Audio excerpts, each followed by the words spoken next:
สวัสดีค่ะชาวชลดาชาแนลจ๋าวันนี้เก๋มีเรื่องราวดีๆนะคะเก๋สตอรี่เนี่ยมาแบ่งปันมาแชร์อีกเช่นเคยนะคะจะบอกว่าประจำปีเลยนะคะ2025นะคะเก๋เนี่ยจะเป็นคนที่ใส่ใจเรื่องสุขภาพแล้วก็ความงามโดยเฉพาะศาสตร์ anti aging ต่างๆเนี่ยทุกคนรู้อยู่แล้วว่าติดตามชลดาชาแนลมาเนี่ยเราจะมาอัปเดตทุกๆปีเลยแล้วปีนี้อีกเช่นเคยเลยนะคะและตอนนี้นะคะเก๋อยู่ที่ Immune Medical Wellness เองค่ะเพราะว่าเก๋มารู้จักพี่ชายพี่สาวนะที่แสนดีค่ะที่มาดูแลสุขภาพแล้วก็ร่างกายของเก๋ให้อย่างแท้จริงเลยที่สำคัญนะคะก่อนที่จะไปดูกันต่อเนี่ยดูแล้วชอบใจกดไลค์กดแชร์ subscribe กับชลดาชาแนลด้วยนะคะขอแค่150,000 subscriber เองตอนนี้เก๋จะมีความสุขมากๆเลยตอนนี้ได้เวลานัดแล้วมาหาพี่ชายพี่สาวของเก๋กันเลยดีกว่าค่ะตามมาค่ะ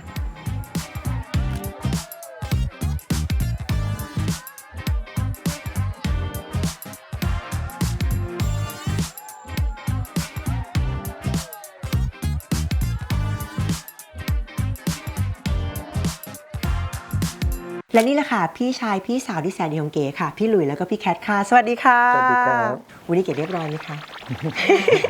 พอออกกล้องมาเรียบร้อยเลยปกติเนี่ยเสียงจะดังมาก่อนตั้งแต่เปิดประตูเลยนะคะมาเริ่มกันเลยดีกว่าค่ะว่าที่นี่นะคะกับ Immune Medical Wellness เนี่ยเกิดขึ้นได้อย่างไรแล้วเกิดจากความตั้งใจยังไงเดี๋ยวจะแบ่งปันสุขภาพดีให้ผู้คนเนี่ยเขามีสุขภาพดีเหมือนพวกเราเนี่ยนะคะจริงๆต้องเรียนอย่างนี้ครับว่าเราอยู่ในธุรกิจสุขภาพเนี่ยมากว่า10 ปีแล้วเราเป็นบริษัทที่นำเข้ากลุ่มที่เป็นสารอาหารวิตามินเกลือแร่ต่างๆนะครับเข้ามาโดยเรามีทีมที่เป็นทีมแพทย์ทีมเภสัชและก็วิทยาศาสตร์เนี่ยเพื่อมาคิดฟอร์มูลเลตสูตรขึ้นมานะครับเพื่อให้กับผู้มารับบริการหรือผู้ป่วยหรือบุคคลทั่วไปครับเป็นสารอาหารโดยแนวคิดนี้แล้วก็โดยคอนเซปต์เราครับเรามองว่าการรักษาโรคที่ดีที่สุดคือการป้องกันคือป้องกันไม่ให้มันเกิดโรคร้ายขึ้นระบบที่จะป้องกันโรคได้คือระบบภูมิคุ้มกันก็คือ immune system นะครับถ้าเรามีภูมิคุ้มกันที่ดีเนี่ยมันก็จะป้องกันไม่ให้มันเกิดโรคร้ายได้หรือโรคที่เป็นโรคเรื้อรังด้วยก็เรียกว่าเข้าไปถึงศาสตร์ของ longevity ต่อไปด้วยใช่ครับแล้วถ้าถามว่าเกิดเก๋แนะนำเรียกว่าลูกค้าดีกว่าแฟนคลับนะคะของชลดาชาแนลเนี่ยมาเป็นลูกค้าหรือว่าเป็นแบบว่าหนึ่งในผู้รับบริการที่นี้เนี่ยขั้นตอนแรกของการที่จะไปเป็นหนึ่งในผู้รับบริการเนี่ยเราต้องทำตัวยังไงก่อนคะผมเรียกอย่างนี้แล้วกันครับว่าของเราเนี่ยเราแบ่งเป็นทั้งหมดหลักๆเนี่ย2เซกชันใหญ่ๆเวลาเราดูแลเนี่ยต้องบอกก่อนปัจจุบันเนี่ยคนเราไม่ได้แค่ต้องการจะมีอายุยืนยาวแล้วอย่างเดียวนะครับอายุยืนยาวคือ live longer แต่เราต้องการ live better ด้วยเราต้องการมีคุณภาพชีวิตที่ดีด้วย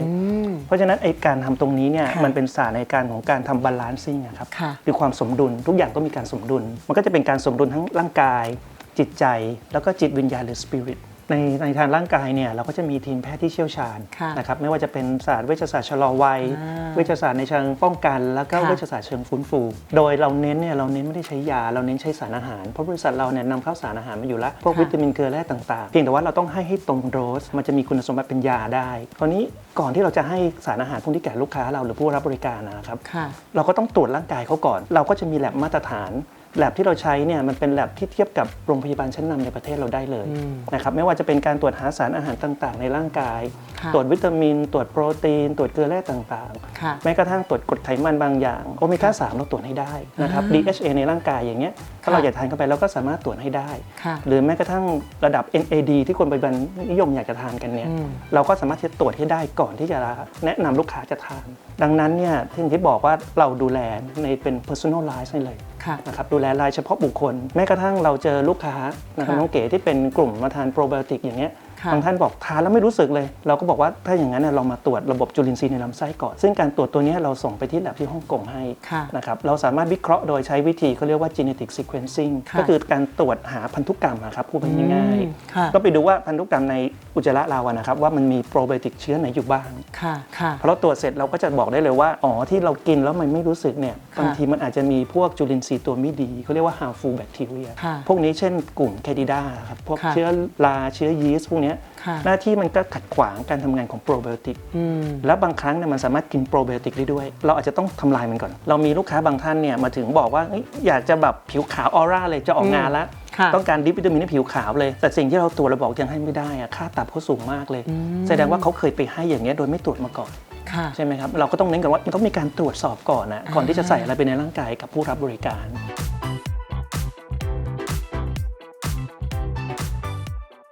เราเป็นลูกค้าที่นี่เดินเข้ามา walk in เข้ามาเนี่ยเหมือนกับมาโรงพยาบาลเลยใช่ไหมคะพี่แคทใช่ค่ะเนื่องจากเราเป็นคลินิกเวชกรรมอะค่ะทุกอย่างก็อย่างที่ดร.ปิยะบอกเราเน้นเรื่องเซฟตี้ของลูกค้าอยู่แล้วเข้ามาถึงเนี่ยก็สเต็ปมาโรงพยาบาลเลยก็ต้องทำไวทัลไซน์ใช่ไหมคะก็คือวัดความดันวัดส่วนสูงน้ำหนักอันนี้เป็นโปรโตคอลทุกครั้งที่ลูกค้าจะต้องท นะคะสำหรับลูกค้าที่เข้ามาใหม่ที่ยังไม่เคยมีหัตถการทำหัตถการกับเราเลยหรือจะเจอในครั้งแรกเนี่ยเราก็ต้องซักประวัติค่ะซักประวัติเรื่องสุขภาพทั้งเรื่องของวิตามินที่เคยทานมีอะไรมาบ้างนะคะแล้วก็ยาที่ทานในปัจจุบันแล้วก็แพ้ยาอะไรอันนี้เราให้ความสำคัญกับเรื่องของเซฟตี้อีกอันนึงที่เราคิดว่าสำคัญเลยก็คือว่ามาที่เนี่ยต้องการดูแลเรื่องอะไรเป็นพิเศษหรือเปล่าบางทีเข้ามาอย่างที่ดร.ปิยะบอกเราไม่จำเป็นต้องป่วยใช่ไหมคะแต่เราอยากมีสุขภาพที่ดีคำว่าสุขภาพที่ดีคืออะไรมีอะไรที่คอนเซิร์นบางคนรู้สึกว่าฉันรู้สึกว่าแบบอยากจะบำรุง1 2 3 4 5อย่างเงี้ยค่ะเราก็จะได้รู้ก่อนที่จะไปพบแพทย์ฟังพี่แคทพูดขนาดนี้เก๋เลยค่ะ1 2 3 4 5ไม่พอต้อง6 7 8 9 10แล้วก็11 12บางทีไปถึง20แหมพี่แคทแต่เราต้องการคนแบบนี้ค่ะเพราะว่ายิ่งเรารู้เรื่องความต้องการเท่าไหร่ค่ะเราจะจัดตามตอบโจทย์มากๆเลยคือเก๋เข้ามาเนี่ยนะคะอยากสุขภาพดีอยากสวยแล้วก็อยากเด็กด้วยค่ะใช่แล้วก็เลยได้แบบนี้ มาต่อกันที่พี่หลุยดีกว่าค่ะเมื่อสักครู่พี่หลุยบอกไปแล้วเลยว่าจริงๆแล้วการดูแลของที่นี่เนี่ยมีทั้ง3องค์รวมด้วยกันแล้วพูดถึงเรื่องพาร์ทของร่างกายไปแล้วมาถึงเรื่องจิตใจกันบ้างดีกว่าพี่หลุยคะพี่หลุยดูแลหัวใจกันได้ด้วยเหรอคะ จิตใจเนี่ยมันไม่ได้หัวใจนะมันเป็นเรื่องจิตใจมันคืออารมณ์ความรู้สึกเขาก็จะบอกเลยครับว่าถ้าคุณมีจิตใจที่เขาไม่ดีเนี่ยก็คือว่ามีความเครียดสูงนะครับพอมีความเครียดสูงเนี่ยมันส่งผลถึงร่างกายอยู่แล้วในทางการแพทย์ก็เรียกว่า psycho immunoconnection ความหมายถึงว่าเรามีความเครียดมากๆเนี่ยมันไปกดระบบภูมิคุ้มกันทั้งระบบเลยแล้วก็ทำให้เม็ดเลือดขาวนี่มันตายได้ง่ายขึ้นฉะนั้นเวลาเราบอกว่าเฮ้ยงั้นไม่เครียดสิมันพูดง่ายทำยากครับจริงสมองเราอะรับคำสั่งปฏิเสธไม่ได้มันหยุดไม่ได้อะใช่ครับอย่าคิด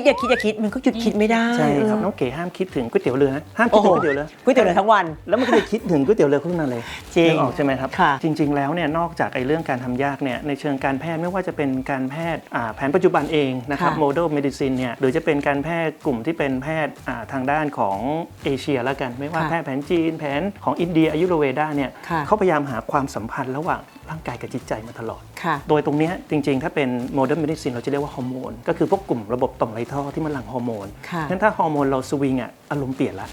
แล้วก็อย่างถ้าเป็นการแพทย์อินเดียเนี่ยอายุรเวดาเขาก็วัดที่จักระไม่บาลานซ์เนี่ยคำว่าจักระก็คือในวางเวลาเขาวางเนี่ยมันคู่กับต่อมไรท่อเลยเพราะฉะนั้นเนี่ยมันเปรียบเทียบกันได้ใกล้เคียงกันเลยเราก็อาจจะดูในเรื่องของระบบฮอร์โมนเราก็เช็คเรื่องของฮอร์โมนที่มันหลั่งออกมาฮอร์โมนไม่ใช่ฮอร์โมนเพศอย่างเดียวนะครับฮอร์โมนมันก็จะมีเซโรโทนิน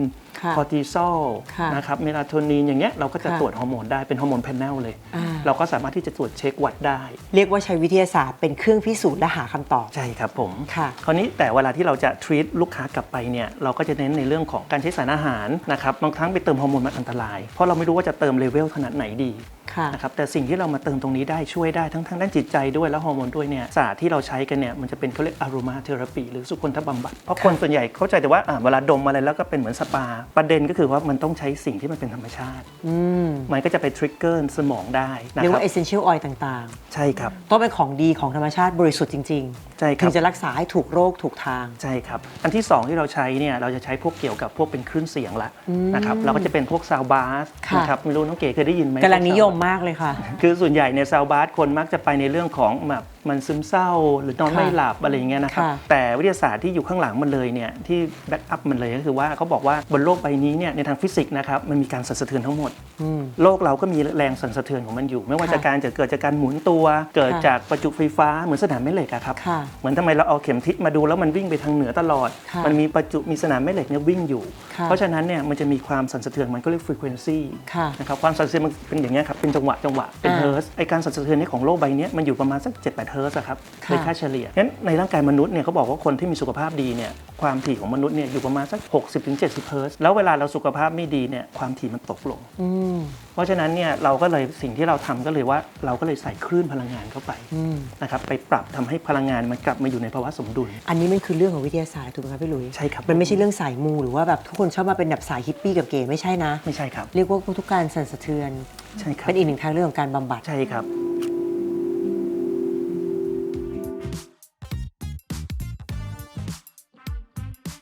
จริงๆเราก็มีคริสตัลฮีลิ่งนะครับการใช้คริสตัลเนี่ยจริงๆมันคือการใช้หินนี่แหละครับแต่ก็มองว่าหินก็คือสสารบนโลกเนี่ยมันก็มีแรงสั่นสะเทือนของมันอยู่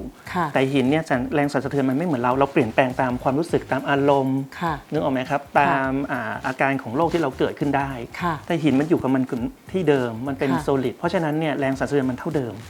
บางครั้งเนี่ยเขาก็ใช้หินมาช่วยวางใกล้ๆตัวเราเพื่อปล่อยกระแสคลื่นเข้าไปถ้าเราพูดภาษาง่ายๆคือพลังงานละกันนะครับอย่างบางทีเรารู้สึกเราเข้าไปใกล้ใครแล้วรู้สึกคนนี้พลังงานดีจังเลยอ่ะเรารู้สึกว่าเรามีความสุขแต่บางทีเราเดินแล้วขนลุกอ่ะนึกออกไหมครับมันเหมือนเป็นพลังงานที่มันไม่ดีเข้ามาคือถ้าเราขนลุกกับใครคนนั้นไม่ใช่แล้วนะเดี๋ยวไปดูห้องกันดีกว่าได้ไหมได้คืออยากไปดูโบทานิกแลบแล้วว่าใช่ครับไปค่ะ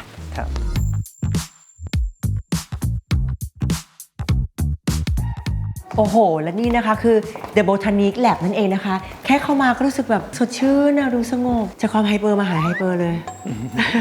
และนี่คือ Pure Essential Oil จริงๆเลยนะคะหอมสว่างสะอาดสงบ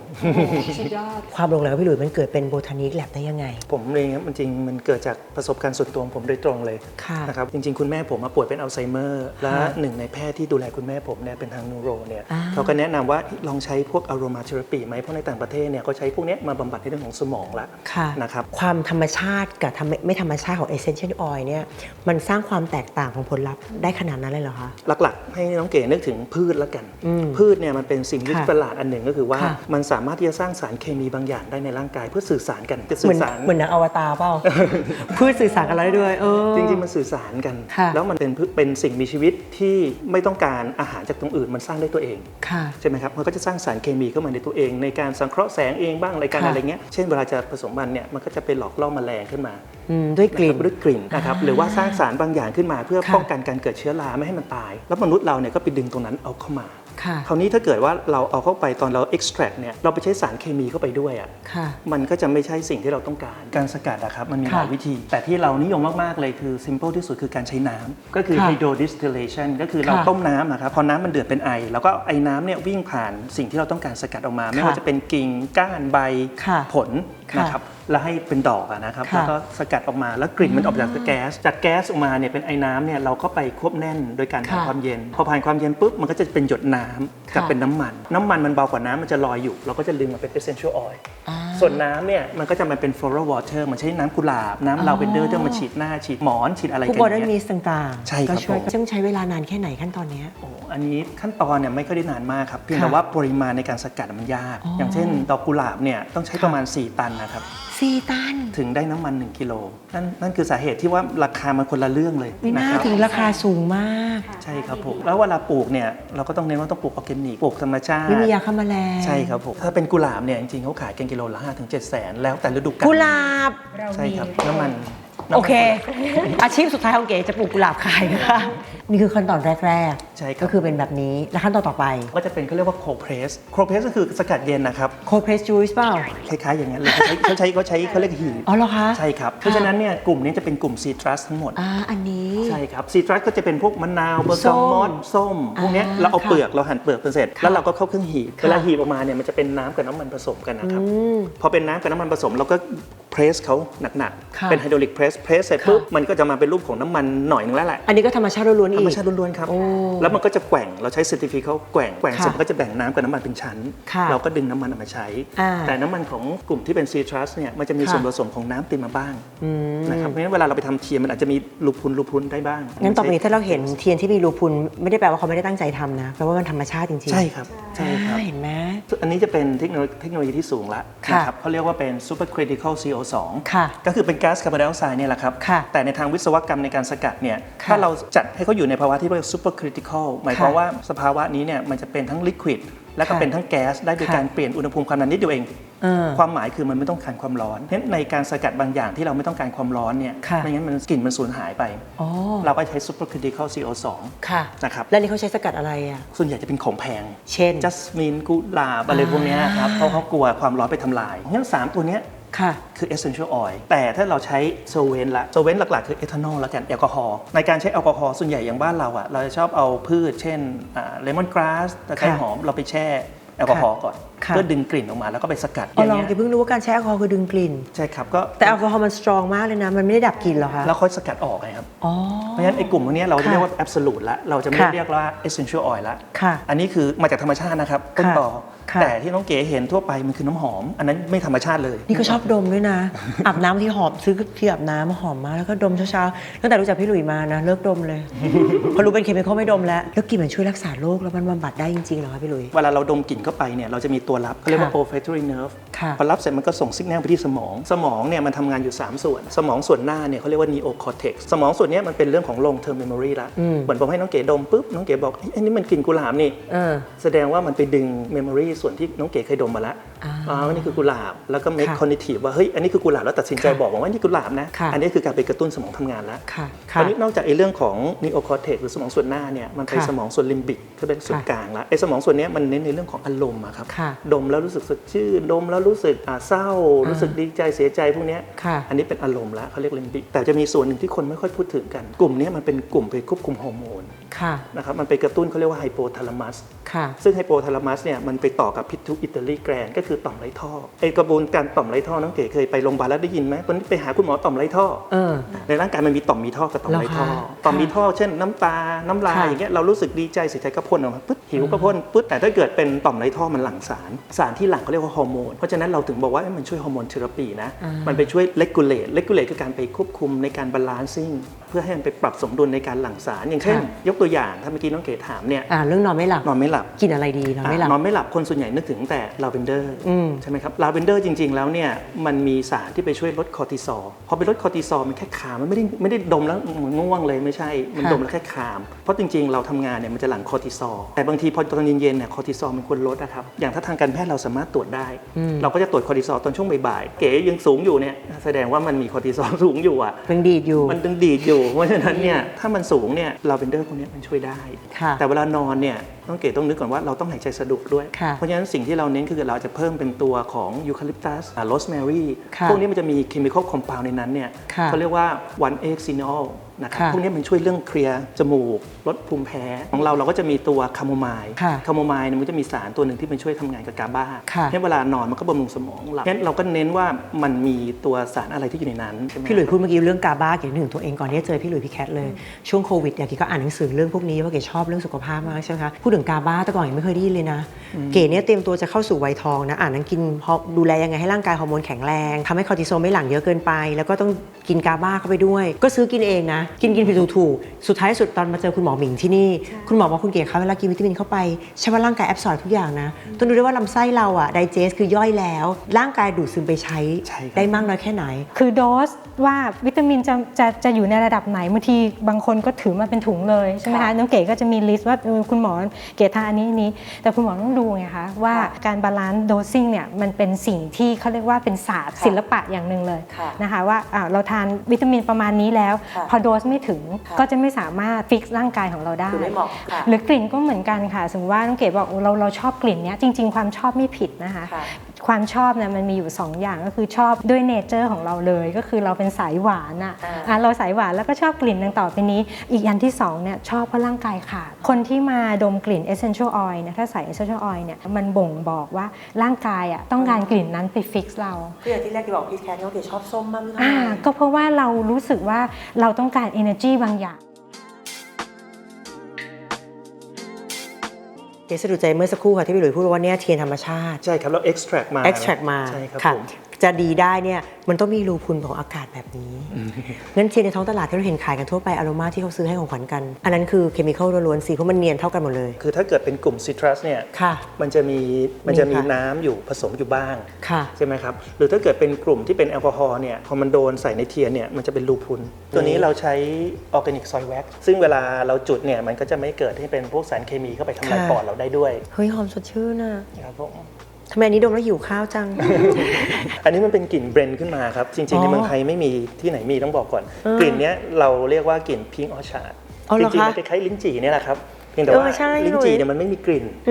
คือหมายถึงว่าลิ้นจี่เราไม่สามารถทำมาเป็น essential oil ได้ ค่ะ คราวนี้โดยกระบวนการเนี่ยเรา ค่ะ นำเข้า ค่ะ จากแลบที่ต่างประเทศ นะค อิ รับ นพอร์ตเข้ามาโดยเฉ import พาะ เข้ามาสิ่งที่เราต้องการให้เขาทำเนี่ยเราต้องการให้เขาเบรนเพราะว่าบางคนอยากกินอาหารอยากกินอะไรอย่างเงี้ยครับ เนี่ยโหลดน้ำย่อยเรียกเลยอ่ะหิวเลยแค่ดมกลิ่น ซึ่งจริงๆ กลิ่นเนี้ย ค่ะ มันเป็นกลิ่นผสมระหว่างซินนามอนนะครับผสมซินนามอนผสมโรสจัสมิน ค่ะ มีเลมอนกราสนิดนึงอะไรอย่างเงี้ยครับ ค่ะ ผสมจนได้กลิ่นที่มันคล้ายๆกลิ่นลิ้นจี่ครับเราก็เลยเรียกว่าพิงออชาร์ด ชื่อเพราะมากสวยอะพี่ลุยบอกแกว่าจริงๆแล้วเนี่ยการรับเรียกว่าความอโรมาเนี่ยมันมี 3 ทางด้วยกัน เวลาเข้ามาในร่างกายเรื่องของ aroma therapy เนี่ยคือกลิ่น ค่ะ บำบัดเนี่ยหลักๆ เลยเข้าทางการดม คือ inhale ดมเข้าไป inhalation อันนี้คือเป็น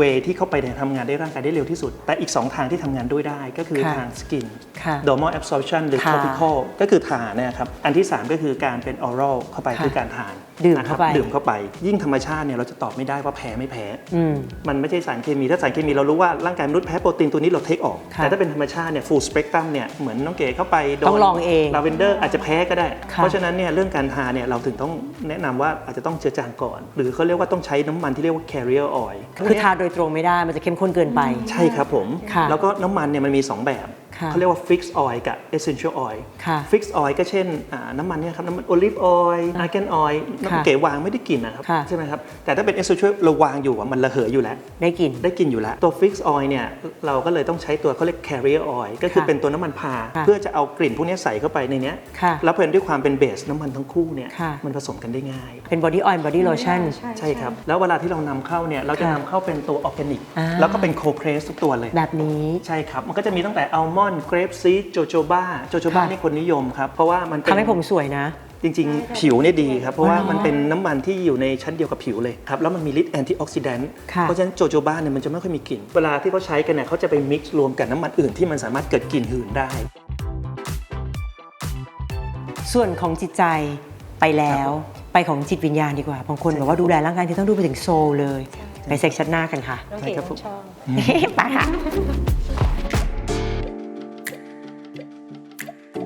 ะแล้วมาถึงเซกชันนี้ค่ะเรื่องสปิริตนะคะ แล้วตอนนี้เราก็มาอยู่หน้าห้องโนแวร์นั่นเอง คือเรียกว่าห้องของภวังค์ ครับคือความสมดุลเนี่ยมันมาจากร่างกายจิตใจแล้วก็ไปที่จิตวิญญาณหรือสปิริต ค่ะ นะครับส่วนใหญ่เวลาคนมองจิตวิญญาณเนี่ยไปนึกถึงผี ซึ่งมันไม่ได้เกี่ยวกันเลยร่างกายจิตใจเนี่ยเหมือนคนร่างกายแข็งแรง ค่ะ จิตใจดีไม่มีความเครียดพวกเนี้ย ค่ะ สุขภาพดีครับ ค่ะ แต่คุณภาพชีวิตอาจจะไม่ใช่ อ่า คุณภาพชีวิตเนี่ยเขาบอกเลยว่าเวลาเราไปดูคนที่มีคุณภาพชีวิตดีๆ และอายุยืนนะครับ ค่ะ ในแถบบลูโซนเนี่ยยกตัวอย่างในโอกินาวาอย่างเงี้ย ค่ะ เขาพบเลยครับว่าคนในแถบนี้เนี่ยนอกจากกินอาหารดี ค่ะ นะครับมีไลฟ์สไตล์ที่ดีไม่มีความเครียดเนี่ยเขายังมีเขาเรียกว่า social connection อืม หมายถึงว่ามีการให้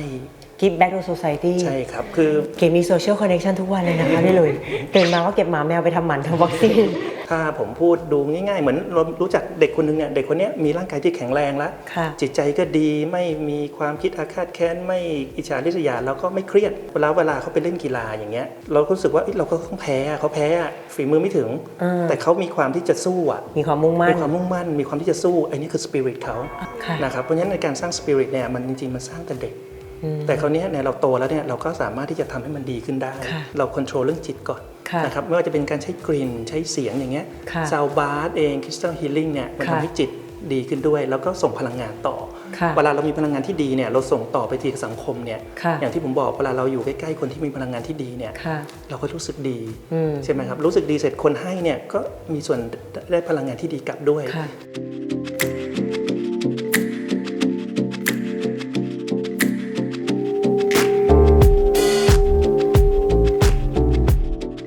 ยืนฟังตั้งนานก่อนที่เก๋จะหลับและรีแลกซ์ซะก่อนนะคะ ค่ะ นี่ค่ะอาจารย์กุ้งของเรา สวัสดีค่ะอาจารย์ค่ะ สวัสดีค่ะ จริงๆคริสตัลโบว์เลยแต่ละอย่างเนี่ยมันแตกต่างกันยังไง แล้วก็มีทั้งทิบิทันโบว์ด้วย พี่กุ้งจะบอกเลยได้ไหมคะว่าทุกคริสตัลโบว์อันนี้ที่เราเห็นเนี่ยคือทำมาจากหินเช่นเดียวกันถูกไหมคะ ใช่ค่ะ อันนี้เป็นหินชนิดเดียวกัน เป็นเคลียร์ควอร์ตซ์ ค่ะ ค่ะ แล้วความพิเศษของความใส อันนี้รู้แล้วอันนี้เป็นสแตนดาร์ดพวกเราต้องแบบรุ่นพิเศษ ใสขนาดนั้นสวยขนาดนั้นแพงขนาดนั้นเนี่ยมันพิเศษมันแตกต่างกันในการให้เสียง เขาจะชื่อ alchemy bowl Alchemy bowl ใช่ค่ะ หมายถึงว่าเราจะใช้หินที่มีความพิเศษแต่ละ ค่ะ อย่างมาก็จะมีสีต่างๆ อย่างสมมติ นี่คือหินที่ทำให้ใสขนาดนี้เลยเหรอ ใช่เลยค่ะ ใช่ค่ะ อันนี้ไม่ใช่ชามใส่ผลไม้นะคะคุณผู้ชมคะห้ามเอาไปใส่ผลไม้นะแพงมาก พี่กุ้งคะสีฟ้ามันคืออะไรคะ เขาคือคุณเรนโบว์ก็จะมีหินตัวที่มีแร่ที่เป็นสีฟ้าผสมอยู่ด้วย อันนี้ ค่ะ ก็จะดีกับคนที่มีปัญหาเรื่องเกี่ยวกับจักระที่เป็นโทรส เอาก็เก๋เลยสิที่ตุ้งเคยทัก ต กั ร น ง เลย เนี้ยใช่เลยค่ะ จักระที่เป็นโชว์คือเรื่องคอ frequency ของหินชนิดนั้นจะตรงกับ frequency ของอวัยวะที่อยู่บริเวณนี้ก็คือไทรอยด์แล้วก็เกี่ยวกับกล่องเสียงเส้นเสียงอะไรเหล่านี้ก็จะช่วยทำให้ตรงเนี้ยความผ่อนคลายแล้วก็มีความเป็นเหมือนกับฮีลได้เลยเพราะว่าพอเรามันไปสั่นเนี่ยนะคะข้างในมันก็จะเป็นคลื่นเดียวกันตรงกันมันก็จะทำให้เราอ่ะมีความผ่อนคลายค่ะ สีขาวใสๆนะคะ อันนี้ พี่ เป็น ตุ้ง คอสมอส Cosmos ก็จะเป็นจักรวาลเลยแหละอันเนี้ย ค่ะ เหมาะสำหรับคนที่มีความรู้สึกว่าไม่ค่อย grounding หรือไม่ค่อยมีสมาธิ นี่ก็เหมือนกันนะ แหละอันเนี้ย ตีทุก ใช้ได้ สี เลยใช้ได้ ทุกโบว์ ทุกโบว์เลย ส่วน สี สี ช ช ม ม พู พูอันนั้นก็จะแน่นอนสีชมพูแล้วก็จะตรงกับ heart ค่ะ จักระก็คือความรักเรื่องของความรักถ้าหากว่าคุณมีความรู้สึกว่าช่วงเนี้ย heart จักระไม่ค่อยดีเลยรู้สึกไม่ค่อยสัมผูกพันกับใคร หรือว่ามีความรู้สึกว่าเข้ากับใครไม่ค่อยได้ หรือว่าในความสัมพันธ์ของเพื่อน หรือของคนรักกันรู้สึกว่ามันไม่ค่อยลงเอยเลยไม่ค่อยลงตัวดีๆเลยนะ ค่ะ เนี่ยเรามีจัดเลยค่ะดอกไม้ที่จะเป็นสี เรื่องความ ต่งๆ รัก นน ล้วนๆ ความรักล้วนๆเลย โอเค ต้องการคุณไม่ต้องการ ที่นี่จากร่างกายแข็งแรงทำให้จักระหัวใจความรักของเราเต็มอิ่มไม่น่า ใช่ค่ะ พี่หลุยส์กับแพทย์ถึงบอกว่าที่นี่ดูแลครบองค์มากถึงเรื่องหัวใจเลย ใช่ค่ะ และเรื่องหินเลยค่ะพี่กุ้งขา หินเนี่ยก็เหมือนกันแต่ละหินเนี่ยเขาก็จะมีสีซึ่งก็จะตรงกับเราจะมากันที่เรื่องจักระหรือแบบเอนโดไครหรือว่าต่อมไร้ท่อในร่างกายเราซึ่ง ค่ะ เขาจะเป็นตัวที่หลั่งฮอร์โมนซึ่งเป็นตัวที่รักษาพูดง่ายๆเลยว่าเป็น ค่ะ หลั่งสารที่รักษาร่างกาย ค่ะ เราเนี่ยนะคะ อ่า คือผลิตภัณฑ์หรือว่าของที่มีคุณภาพทั้งนั้น ต้องอะไรคะข้างหลังตรงนั้นนะคะ ค่ะ กอง ซ้ายมือนี่ เนี่ย คองนี่คือ Full นี่คือ moon สวยมากอ่ะ ฟูมูลกองค่ะทำในวันฟูมูลนะคะ อันเนี้ยต้องสั่งคุณแคทกับคุณหลุยบอกว่าไม่ได้ต้องของ ดีที่ พรี สุด เมียมเท่านั้นใช่ค่ะ อันเนี้ยจะ ขน ช่ ลุ วย ก ในเรื่อง grounding อย่าง ค่ะ ดีมาก ๆ เลย สุดท้ายก่อนปิดค่ะ ค่ะ ทิเบตันโบ ทิเบตันโบเนี่ย มันต่างกับการทำคริสตัลโบยังไงคะ ทิเบตันโบเนี่ยจะเป็นแฮนด์เมดต้องบอกก่อน ค่ะ อันเนี้ยเขาจะโน้ตมันจะตรงทุกโน้ตเนี่ยจะตรงกับต่อมไร้ท่อของเรานะคะ ค่ะ C D F G แต่พอเป็นอันนั้นปั๊บ เป็นทิเบตันโบ ทิเบ ปั๊บ ตันโบปั๊บมันจะปรับใช้มือทำ อ่า เพราะฉะนั้นเนี่ยอันเนี้ยเขาจะเป็นให้ความรักษาในการที่แบบนุ่มนวลแล้วก็ไปได้หลาย ๆ อันแบบทั่ว ค่ะ ตัวแล้วก็รักษาได้ตรงกว่า ค่ะ เพราะว่าบางอันเนี่ยเราต้องวางบนตัว ค่ะ เพื่อที่จะให้แบบ ตีและสะเทือนเข้าไปในท้อง ใช่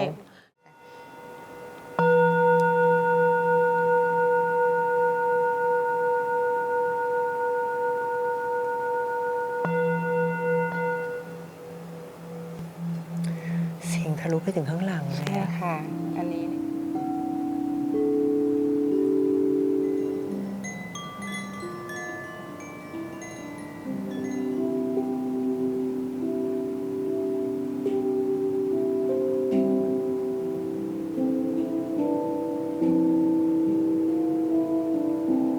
สวัสดีนะคะน้องฟ้า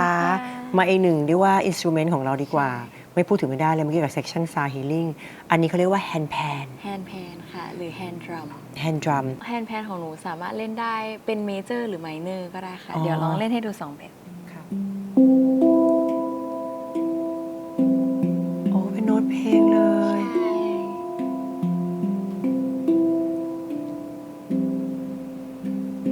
เพราะมากเลย แล้ว อ่ะ ก็อีกแบบหนึ่งมันจะเป็นเหมือนมิส t ต r รียสขึ้นมาห ค่ะ น่อยค่ะ แบบสามารถเลือกได้ว่าเราอยากได้มูดแบบไหน ค่ะ อ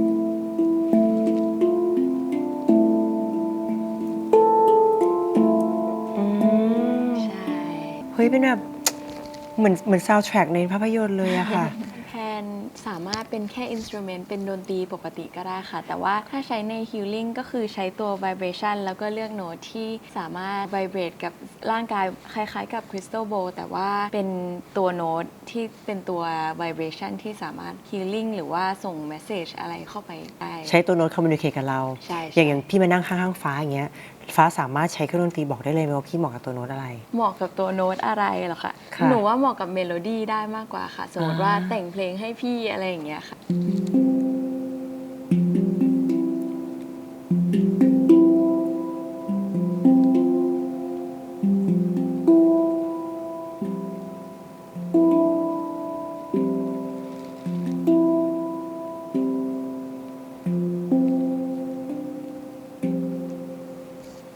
ว้าวทำไมพี่ถึงเหมาะกับเมโลดี้อันนี้เพราะอะไรคะ กำลังนึกถึงชอบชุดเดรสของพี่ แล้วก็ อ๋อ รู้สึกว่า